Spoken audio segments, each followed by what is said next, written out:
The Talk Station presents Faith Matters, a look at contemporary stories and issues from a faith perspective. While this is a pre-recorded show, we are interested in your ideas, comments, and questions, and we urge you to email them to faithmatters@thetalkstation.com. Give me faith, trust what you say, that you're good and your love is great. I'm broken inside, I give you my life. And now on the Talk Station, Faith Matters. And welcome to the program. Good to have you with us on Faith Matters on the Talk Station, FM 107 and AM 1240. And I'm Ben Ball, and joined today with Reverend Robert Cornegie from Chapel by the Sea in Emerald Isle and Reverend Mark Woods from Cherry Point United Methodist Church. And good day, gentlemen. Good morning. Good morning.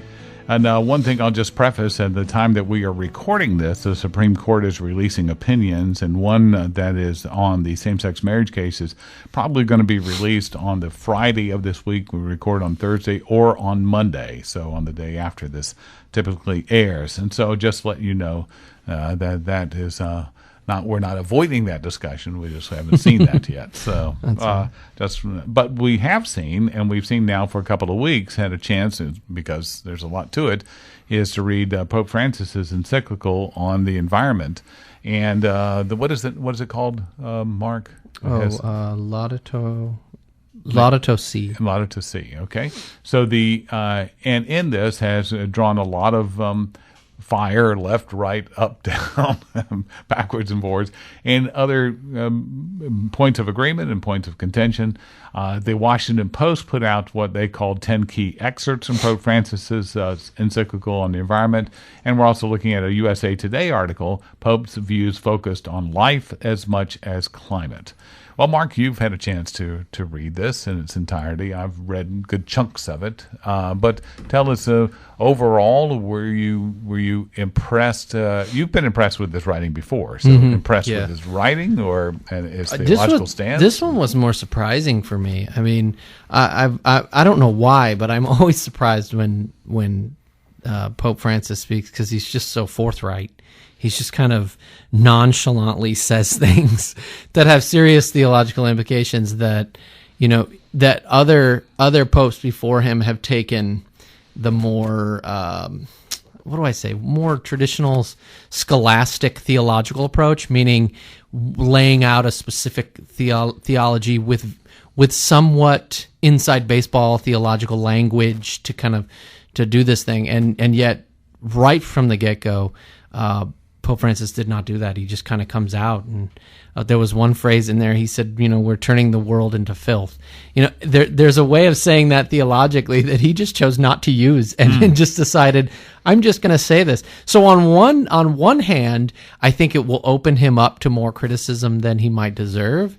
But on the other hand, it can be refreshing for those who want to hear a more forthright language that's not criticism from theological circles. I think from both. I think he's going to get from both, but rightly so. Anything worth reading should be criticized from all aspects. I mean, if no one is talking about what you said, then who cares what you said? I mean, I think he's going to get it from both, and I think that's good. And I think that's probably what he wants, and I think that's what the magisterium would want, is for this to continue conversation. I mean, just the fact that we're talking about it here, and probably we'll have some differing opinions on what he says, suggests that it did something, at least in the theological community. Robert, your reaction? Yeah, I kind of had the same take on it. I haven't read the entire thing. I've read bits and pieces of it, read some commentary on it. But one of the things that surprised me was the use of hyperbole by the Pope. We're just not used to that, of him using kind of populist language and communicating. We're not accustomed to that from popes. Now, we're getting accustomed to it from this Pope because he does it. He kind of speaks out of the front portion of his mind rather than in his public statements, rather than from kind of the deeper regions of it. But even in interviews. Exactly. Like last week says he misses going out for pizza. Yeah. Or he hasn't watched TV since 1995. Yeah. So he's kind of a real guy. We're sort of, I'm not Catholic, so I don't know. And I know that I would think that most Catholics, when they think about the Pope, and again, this is a generalization, that he's on another level of communication, perhaps, Right. and intimacy with Scripture and all of that builds towards these, pronouncements. And You yet don't think he about talks- him making a decision between pepperoni and mushroom. Yeah, and yet he talks in a very, There is no very decision between them. That's contemporary. Yeah, he talks contemporarily. Right. You Yeah, know, he does. it is remarkable. So I think that's a little surprising because of the encyclicals that I've read by other popes. They've been pretty academic, pretty. Well, no. In that regard, how much of this, though, is two things. One is that his writing reflects that sort of approach to the way he speaks. Yes. His writing is the same as the way he speaks. And then how much, perhaps, of other popes of the way they spoke, we just don't know because of the media climate has changed so much. The way Well, things have his propagated. his predecessor spoke the way he wrote. Mm-hmm. Yeah, I mean, Benedict was a systematic theologian. That's Yeah. what he did. Yeah. I mean, that's He- what he that's- was. That's what he was known for. It was, and I think I'm just saying that's kind of what, as a student of theology and all of that, that's what more of what I expected or was accustomed to than what he did. But Okay, he now- did, as you said, towards the end, he did dive down into. I'd be willing to bet, though, that the first third. To be fair, I think you're right, Robert. The first third is him just kind of talking. It seems, but then the last 2/3 of it, he does theology. I mean, he moves into Scripture. He goes right through the biblical narrative and kind of. He puts a Trinitarian face on That's it. exactly Yeah. right. That's exactly right.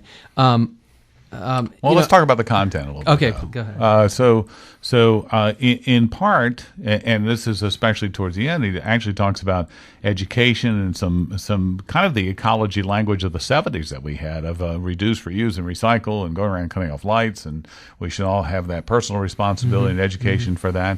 But in more towards the beginning, Mark, he speaks on a grander scale of public policy, even world policy for this, right? Yeah, he's definitely not. I mean, there was a section in there that I was quite surprised is that he was very for global kind of policies, big policies that everyone should do this or everyone should be a part of this, and also he throws in there towards the end more practical sort of. Shut your lights off, cut your air conditioning, that kind of thing. And I think on some level those two things can go together, but on some levels sometimes those are opposed to one another because one is focusing upon kind of individual responsibility, and then the other is focused upon a more general commonwealth of everyone. And I think he was trying to navigate between those two things and how to go about weaving those two together. At least when it came to the individual responsibility and the common responsibility. Well, yeah, and you can really see his worldview in this. I mean, it's pretty obvious when you start looking at this, that he has a collectivist worldview, which is to be expected because he's the head of a huge collective. And so he sees the power of the collective being able to fix these kind of things. And so it's sort of a macro micro approach to this. And so from what you were saying, the first bit was more of the macro. Well, In other words, how can we globally it's interspersed, but it is right? I And way then different. he goes down into some of the micro, and I think that's the way. For me, when I look at this, because I came out of the '70s movement, so I was a hippie and all Yeah. that stuff back in that day. So I'm real familiar with the jargon of the of that period, and it's You could do with some more of that hippie right now, there, Robert. but here, Hey, once a hippie, always a hippie. But isn't there but what about the element of say a theological ideas of stewardship? I think he takes that personal idea of stewardship and he talks about it. He talks about in one section on joy and peace, sobriety and humility were not favorably regarded in the last century, and he talks about excess. But he moves that stewardship idea to the global as Mark, as you were saying, on a more global scale. That as societies, we need to drop back on the excesses of life, right? Yeah, no doubt. But I mean, and the reason he's going to say, and what leads him to that is early in the encyclical, he's going to go through a very subtle kind of argument about language, about how we speak about these things. He's got one section in here where he quotes Bonaventure. He says, his disciple, St. Bonaventure, meaning St. Francis, not Pope Francis, the saint, Bonaventure tells us that from a reflection on the primary source of all things, filled with even more abundant piety, he would call creatures, no matter how small, by the name of brother and sister. Such a conviction cannot be written off as naive romanticism, for it affects the choices which determine our behavior. I think that's a very key line here. He's suggesting the language that we use to talk about something determines the behavior that we have. He goes on to say, if we start thinking about nature as brother and sister, it will be easier to determine what stewardship is. It would be easier for me, like I am an older brother, I have a younger sister. Okay, and it was kind of implicit that when I was younger, you protect your sister. You know what I mean? You care for your sister. Now, did I have a dominion over my sister? Maybe some days, but most of the time it was a care. So he's really looking at the language that we use and how that determines how we act in the world. When we come back, we'll talk a little bit more about this, but also want to see about how he includes a respect for life within this as well, too. Here on Faith Matters on the Talk Station, FM 107 and AM 1240.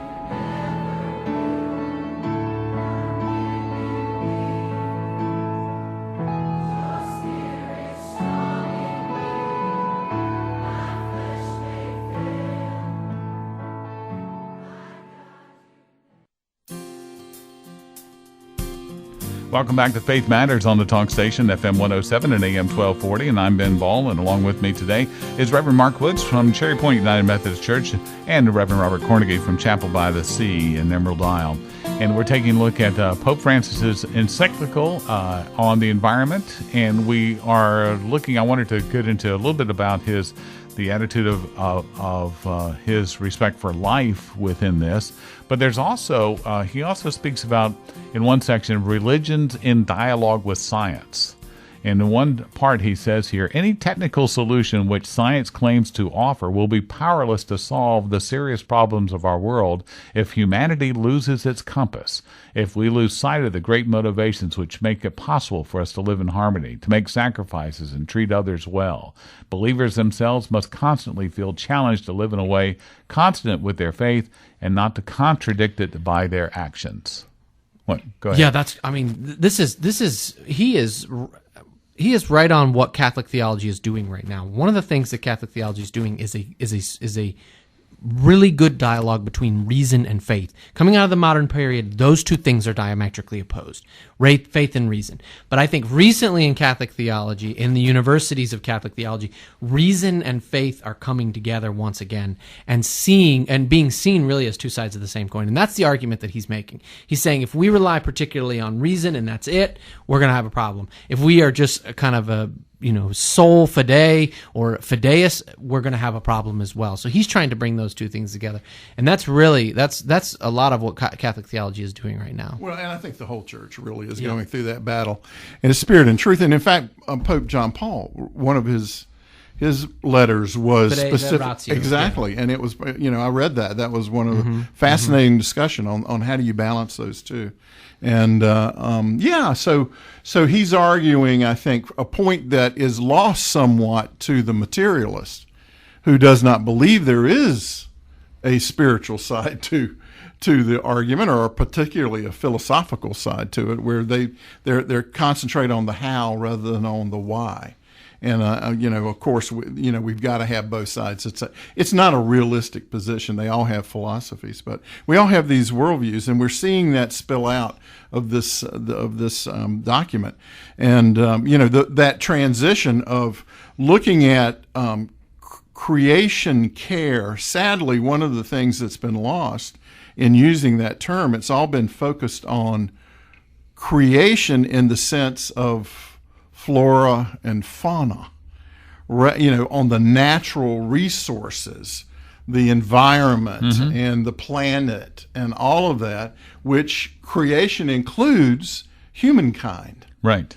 And how well we care for humankind. So that mandate for stewardship applies not only to the physical world, but also to the human world as well. And that's where you see the bridge built theologically into the pro-life position, the value, and from the Catholic position, the sacredness of human life. So, in the USA Today article, Pope's views focus on life as much as climate. It's a column, it's an opinion by Ashley McGuire. She writes about some previous writings of Pope Francis, but doesn't cite them, but it says about human life, the person are no longer seen as a primary value to be respected and safeguarded, especially if they are poor or disabled, yet if they are not yet useful, like the unborn child, or they're no longer any use, like the elderly person, talking about a culture of waste. But in this encyclical, he writes, since everything is interrelated, concern for the protection of nature is also incompatible with the justification of abortion. How can we genuinely teach the importance of concern for other vulnerable beings if we fail to protect a human embryo? He draws connections. Powerful connections here, I think. Yeah, and I mean, and that's where, when we were talking before, that's where he starts to get systematic, and he's bringing things together that normally would be diametrically opposed. I know several theologians who would say, oh, this ecological mess is a bunch of myth, which he talks about that. There are those who just think it's all just a big myth that we shouldn't have to worry about this or something. And yet they'd be in that camp, but also in the pro-life camp.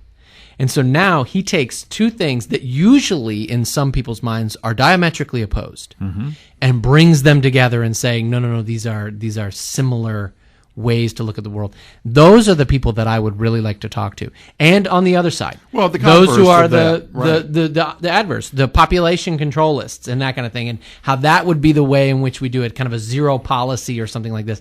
But then he takes that and connects it with care of life and something like that. So it's very interesting that he will take what we would traditionally maybe call extreme liberal, extreme conservative things, and put them together and say, no, these are speaking to one another, I think is one of the better points of the encyclical for me. The radical middle. Yeah. Hey, it's Methodist. Sounds Methodist to me. I don't know why. Drop the radical part. Drop the radical. Just meet me in the middle. As he continued to write, Pope Francis continued to write in that section again on religions and dialogue with science. I think this is interesting. He says the majority of people living on the planet profess to be believers. They should spur religions to dialogue among themselves for the sake of protecting nature, defending the poor, and building networks of respect and fraternity. Dialogue among the various sciences is likewise needed, since each can tend to become enclosed in its own language, while specialization leads to a certain isolation and absolutization of its own field of knowledge. Now, here he has gone beyond ecumenical theology here to ecumenical science, and then all of these parties speaking together, but not evangelical nature. So is that a departure, Mark, or is this in line with where you see Catholic theology going? I'm not quite understanding, Ben. Can you say more about that and explain that question? Well, I'm sorry. If he's talking about an ecumenical discussion over the environment, but not over the tenets of our different theologies, So yeah, he may be just going at this at a different angle. Instead of let's get together, join our theology up ecumenically, and then get things done. He's saying, let's get things done and let our theology work out of that, which would be very, very in line with kind of the way we've seen Pope Francis function. He's more of the let's do something together, and then we'll talk about, let's hold hands, let's meet over a meal. Yeah. That's right. And then we'll work about that stuff. And usually for those that are interested in theological discussion, they want to start with the theology. I'm one of those. I want to argue about transubstantiation before I sit down and talk with you, have a meal with your family or something. But perhaps that would be another way to go at it. Let's have a meal, and then out of that it grows a kind of transubstantiation or another theological conversation. That sounds very communion-like. Yeah, no, that's probably right. That's probably right. Well, and it is a seed that was planted early in his ministry, through the social gospel and the liberation theology, where you make progress, in society in any way you can. You look for those avenues to be able to do that, and then you negotiate the details later Right. on. Yeah. Right, but it becomes whose progress sometimes. Well, right? that's right. Yeah. And is it real progress? Right. But he also but extends that to scientific thought.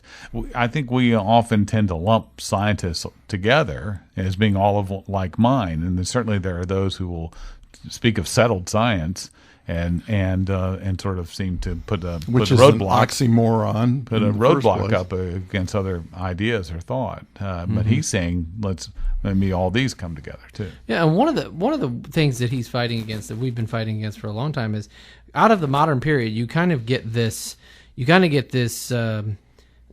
the two opposites of nature and then God. Like nature is natural laws are one thing, divine laws are another thing. But I mean, that is very foreign to kind of medieval theology, and I think he's very aware of this. So what he does in there, there's a whole section there towards the middle where he will actually talk about nature using divine language, meaning, that because nature is, and this gets into sort of, metaphysics, but because it is created by God, it is good. It has a measure of God's being in it, right? So that makes it divine. And coming out of the modern period, you just don't get this language. You get nature is one thing, God is another thing. Right. And one of the early, we've talked about this before, Ben, one of the early writers who starts to critique this is G.K. Chesterton. He writes a book called The Man Who Was Thursday. It's a detective novel. He likes to write these detective novels, but there's implicit theology in it, as there is. And Chesterton, being somewhat of a good Catholic,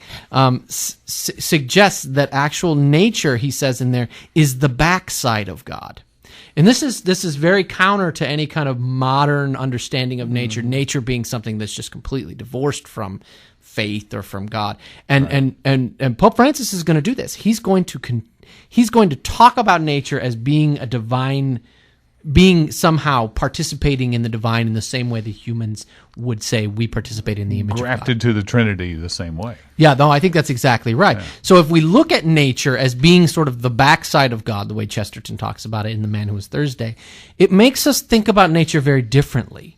I mean, if we're looking at God through nature, that makes us function very differently in the world, I think. But still in here is the Catholic idea of time. As well. We've talked about this before, but is even though as he speaks of crisis, he also speaks of patience. In the final word in this paragraph says, the gravity of the ecological crisis demands that we all look to the common good, embarking on a path of dialogue which demands patience, self-discipline, and generosity, always keeping in mind that, quote, realities are greater than ideas. Which is actually the opposite of what you're hearing from many of the alarmists. Right. Is we don't have time. We can't afford that. We'll have more to come in a moment here on Faith Matters on the Talk Station, FM 107 and AM 1240.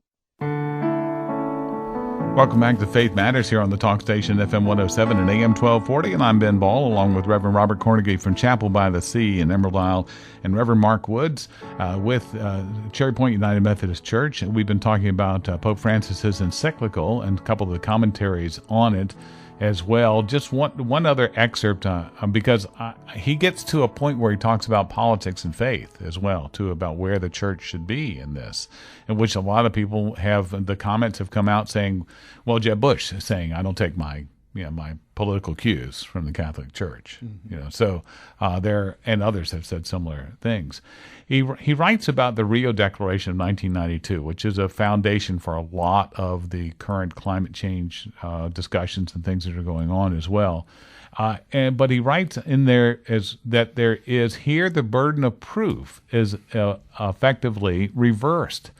Such in such cases, objective and conclusive demonstrations will have to be brought forward to demonstrate that the proposed activity will not cause serious harm to the environment or to those who inhabit it.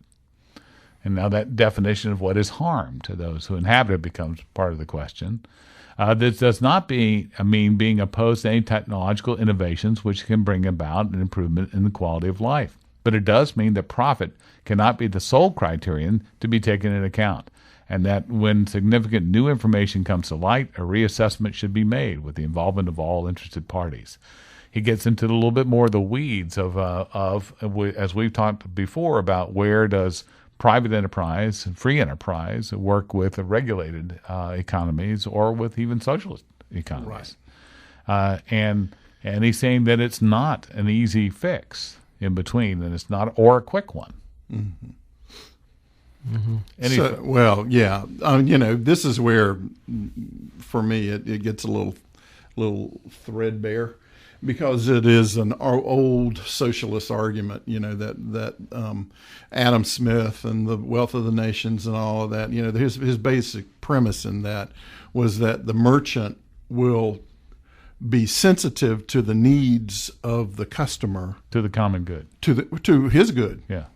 It benefits him personally, which the effect of that, the consequence of that, is that it's good to the common good, because everybody's looking out to the interest of the other. And so, that's the way that works out. And that's a hard one for the non-capitalist oriented to work through. Yeah, I will say that. Yeah. I figured so. So he's going to argue that point, because that's basically where his worldview is grounded. The presuppositions that he uses color the conclusions that he draws. And I think from my perspective of how do I teach about creation care as a pastor, right? And as a conservative Christian evangelical, how do I do that? And what I look at is theologically, absolutely, Christians should be the best caregivers of creation in all aspects, whether it's physical or human or any aspect of that. That should be our push, and that we should embrace as much of this but when you start deconstructing society and bringing in another model, that's when I start saying, whoa, this is the cry of the alarmist, is that we don't have time. We have to do it now. We've got to take radical steps. We've got to change the entire system. And what I'm hearing him saying is, I understand their argument, but we also have to have patience. We have to allow grace. We have a crisis that will require patience, is what he exactly does say. Exactly. So I think that's a balance that we need to develop more in the discussion. Does he present the challenge to us as pastors, Mark, that we teach creation care as both a personal and a corporate responsibility? Well, I mean, this. If you want to look at this and say, what should pastors be talking about, and look at what Pope Francis has said here, pastors have free reign to talk about GM cereals, General Mills cereal, and the production and labor and that kind of thing. He has a whole section on labor that is really, really interesting, connecting labor to prayer, which is the old monastic way of thinking about how we work. It's what is it? Ora et labora is the phrase for prayer and work in monasticism. And and that's just something that I think we evangelicals probably could use a little dose of, that maybe it's not all about just our spirit and what we feel in our hearts. So when I go to a scripture like Psalm 23, for instance, and I say, this is a wonderful example of how we walk in the valley of the shadow of death. Well, perhaps it gives us license to talk about valleys in a way that would be environmentally informed on some level or something like that. And I think he starts to give us language to do that perhaps minimum wage issues or labor issues with migrant workers and everything has everything to do with prayer. Like those things, our theology of prayer has everything to do with our theology of labor. I mean, those are the kinds of things that he talks about specifically in a language that is not as esoteric as our usual theological language that might help evangelical pastors, Methodist pastors, and people, that are of that flavor, I guess, to be able to connect those things in ways that they didn't connect them before. So that's what I would say pastorally this should be read, because it will help you do that. It will help you, well, wait, do you mean that my Chex cereal mix has something to do theologically with the world? Well, yes, it might just have that. And I mean, those are one of the things that he brings up, not actually Chex, but General Mills cereal, which I think Chex is made by General Mills. I don't know. Maybe. But I think that's an interesting argument that we're not always comfortable with as pastors. Mm-hmm. But maybe it comes time to become comfortable with having those conversations. Well, and also the conversation and the connection he will make of the Eucharist with the environment and environmental care. Just this one, and then get to a different point here. But he says because even when it's celebrated on the humble altar of a country church, the Eucharist is always in some way celebrated on the altar of the world. The Eucharist joins heaven and earth and embraces and penetrates all creation. The world which came forth from God's hands returns to him in blessed undivided adoration in the bread of the Eucharist. Thus, the Eucharist also is a source of light and motivation for our concerns for the environment, directing us to be stewards of all creation. There seems to be at times dangers here of going into what we have as Protestants. We've always looked at the argument with Catholicism has been works righteousness. How much of that is that in that argument progressed by this encyclical, or is it formed by it? That these are deeds we must do in order to be saved. Well, you know where I'm going to fall with it there, Ben. I'm probably going to agree with, with Francis on this one, and I think the tendency for us, and this might take us far afield, and if it does, bring us back, Ben. But the tendency for Protestants just to lobby works righteousness at Catholics is because we're just not taking serious works of mercy, works of charity, and that seems to be kind of an easy way to misunderstand Catholic cooperative grace and these kinds of issues. So I really don't think, and maybe this is me just being completely naive, but I'm not sure that works righteousness is something that we can lobby at Francis on this. Yeah, I would say that as much as we debate this issue between the two streams, it's I don't think it's the one that's going to bring about the peace accord. Right. If we can finally get this figured out. I think the reality is, from our perspective, from the evangelical Protestant perspective, is that works are a fruit of salvation. They are a consequence of salvation. And I would say most Catholics would say that as well. Mm-hmm. That their motivation is not to earn points, but is to serve others.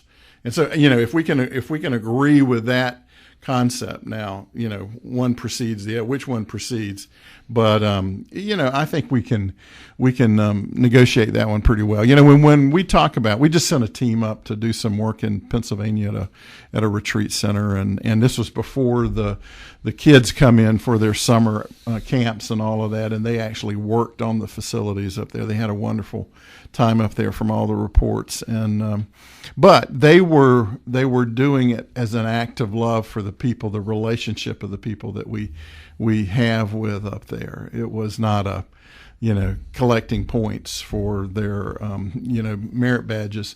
It was Right. It was an act of generosity, sacrificial, hot, hard work, but it was a blessing, and they got blessed in the process. So, one of the things that we've done here in this brief discussion really is I think maybe look at some points that aren't the headline points. The Washington Post article had a number of what would be real the headline top 10. points. Yeah. And some others on that as well too. But I just in my reading, and again, I've read big chunks of it, but not the entire thing. And Mark, you've read it all. Do you agree though that this has more to speak to us pastorally than deeper theological discussion, or which way? Or is there both? Is there a good mix? I think there's both. I think the language lends itself to more pastoral language. It lends itself to. This would be one of those encyclicals that might be helpful to sit down with your parishioners and say, what do we think about this? What does labor have to do with our prayer lives and that kind of thing? So pastorally, but then I think for those who are going to read it, succinctly or sustained, it's going to bring up theological issues. I mean, I think the one on the Eucharist that you brought up is a perfect example. Mm-hmm. We'll have more to come in a moment here on Faith Matters on the Talk Station, FM 107 and AM 1240. I'm Ben Ball with Robert Cornegy and Mark Woods.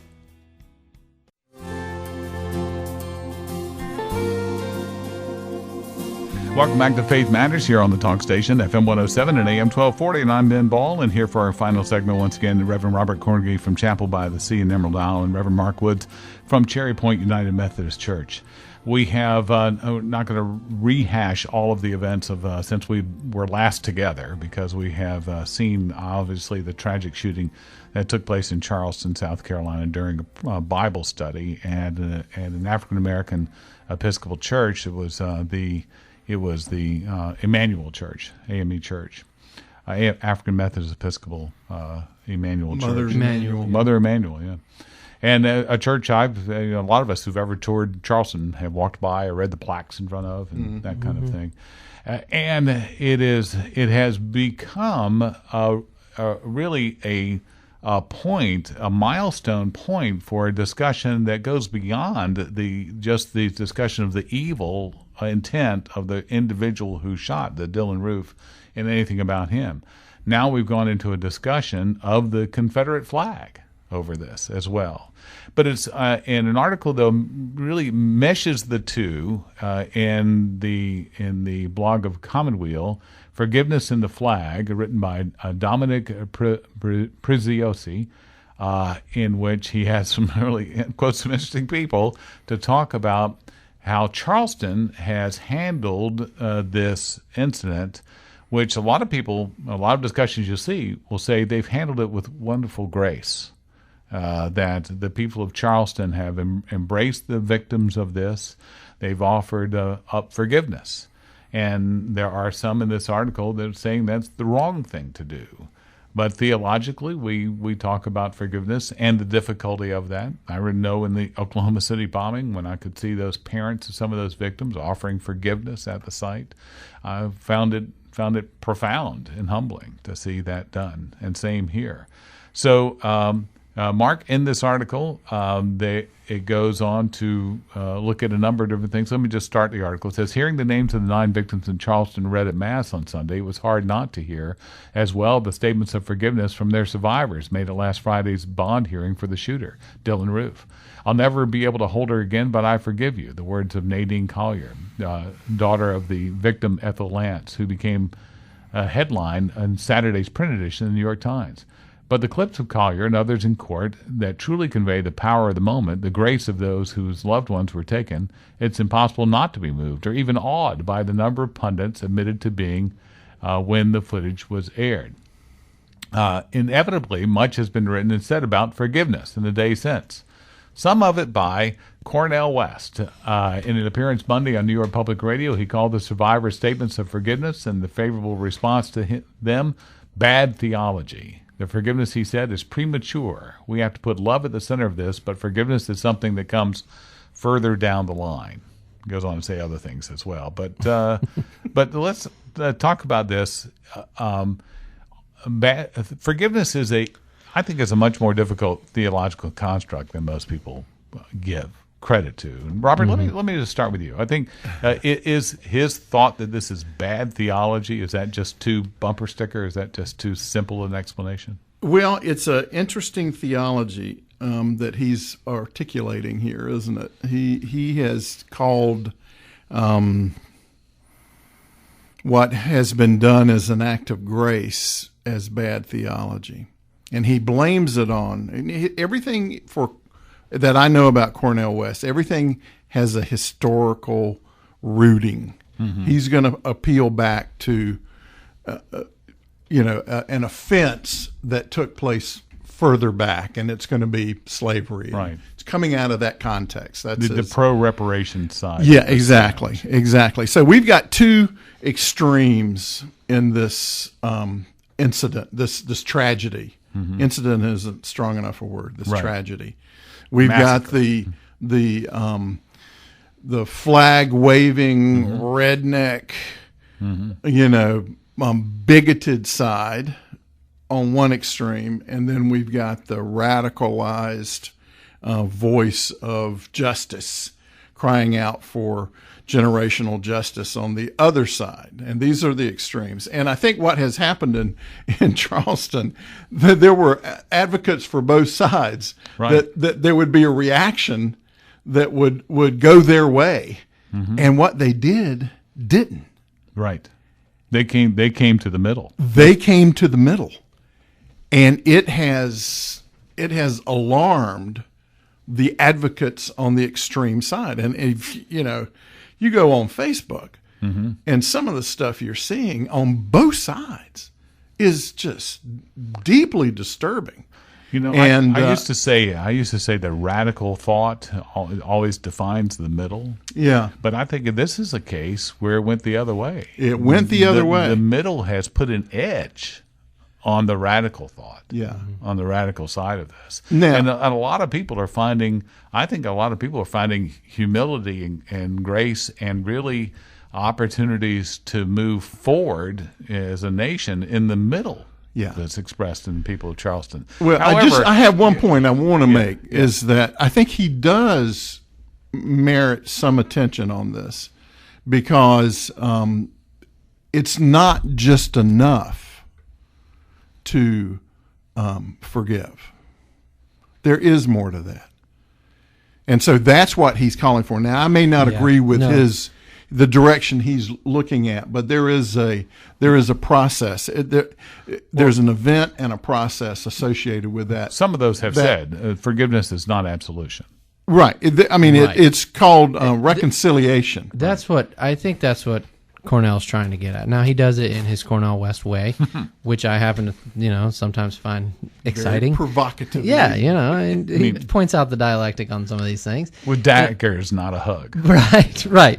But I think Robert is right on this. I think that it does not, just because they say forgiveness, it does not mean now that people of any race can now say, "Oh, look, it's okay now. Well, let's move on." Right.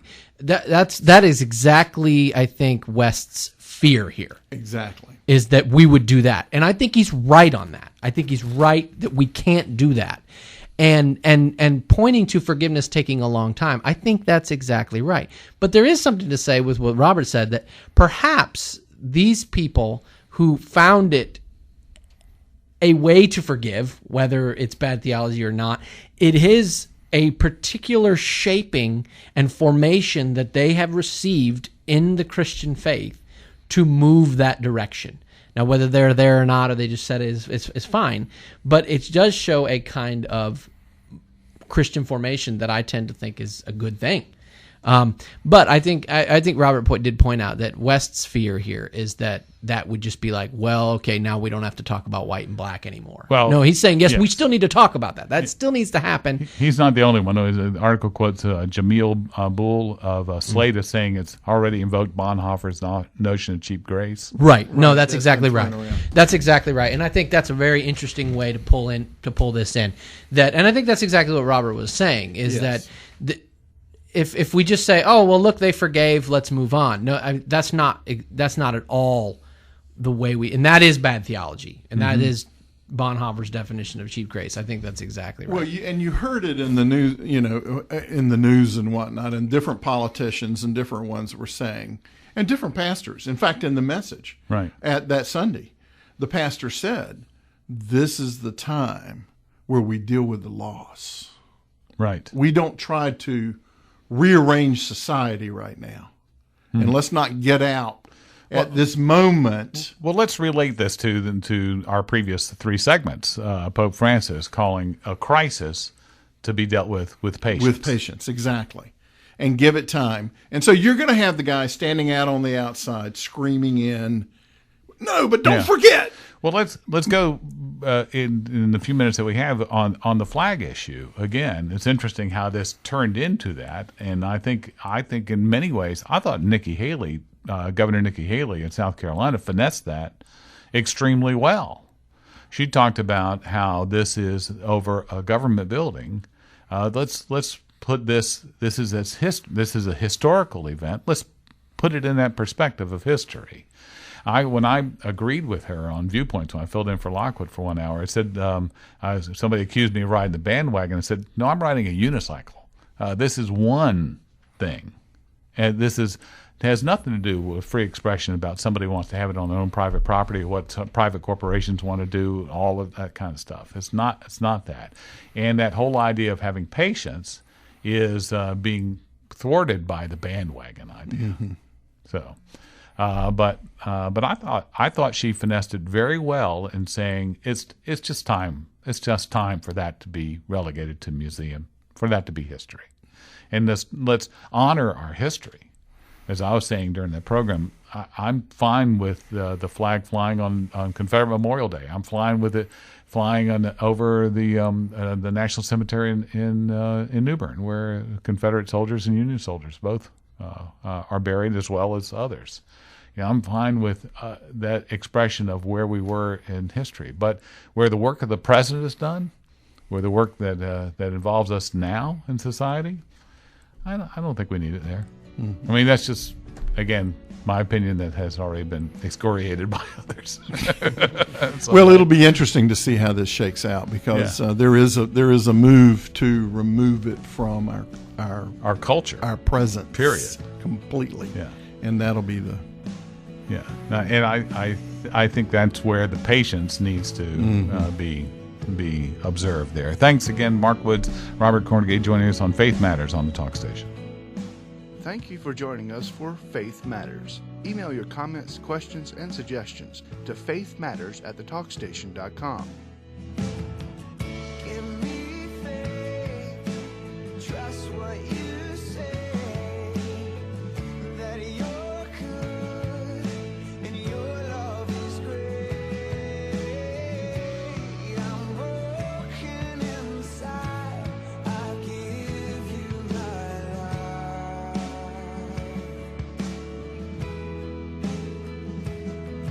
Give me faith. Faith Matters is a production of the Talk Station.